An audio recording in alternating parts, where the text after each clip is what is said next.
realism, and I like to make it look real if I can, as real as possible. And then I like to invent things. Invent shots for people if I can. Like one of the shots in The Naked Gun of the wheelchair, remember, in front of the moon? That was my shot, Spielberg he did it with computers, and I just did it with a backing. I thought it was a funny idea, but it's one of my shots in the film. So that was your idea? That was in the script? Yeah. And then in Blues Brothers, you remember the blowing up the apartment? That was a painted backing that blew up, and that was my idea too. I made a backing out of a breakaway material, and you have the real thing. That we had 14 film clips, and the cut is instantaneous from the reel to the blow up, so you aren't conscious, but you see the whole subway blowing up or the elevated blowing up, but it's not. It's a backing.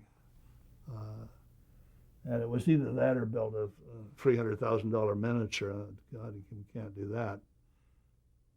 But actually, the cut comes exactly at the moment that the explosion starts, so you really aren't conscious of it, But that was one of the things I did on the film. Did a lot of other things too, but But I don't want to take credit for John. I think he's a brilliant director. Now, how do you make something look realistic, especially in your television days, and still have it look neat? In other words, you come into somebody's house and everything kind of looks perfect. Yeah, we never actually went to anyone's house, in the beginning. That came in later. I always feel sorry for people that come into their house. One time I had to pick up the film in Bel Air, and that was Into the Night with John Landis, and we shot the old Hearst house, that Hearst supposedly really died there. He was living with Marion Davidson. He died, and they put him on his body on a plane and shipped him to San Francisco. So in theory, he died in San Francisco, but he really didn't. He died in that house. And the house was owned now by a lawyer.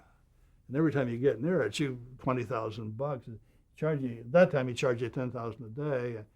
And then he got through, you had to repaint all his furniture and redo his lawn, because stomp all over his lawn, whether they mean to or not, they do. And they wreck the water-soaked walls, and the bills are out of sight, And Lou Wasserman used to send me a thing and say, God, can't you do something about the repairs on this stuff?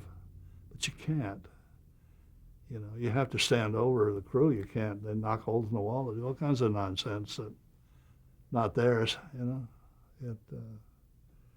That's why I feel a lot of people that do rent their houses periodically to film crews, but boy, you have to be a traffic cop to make any money,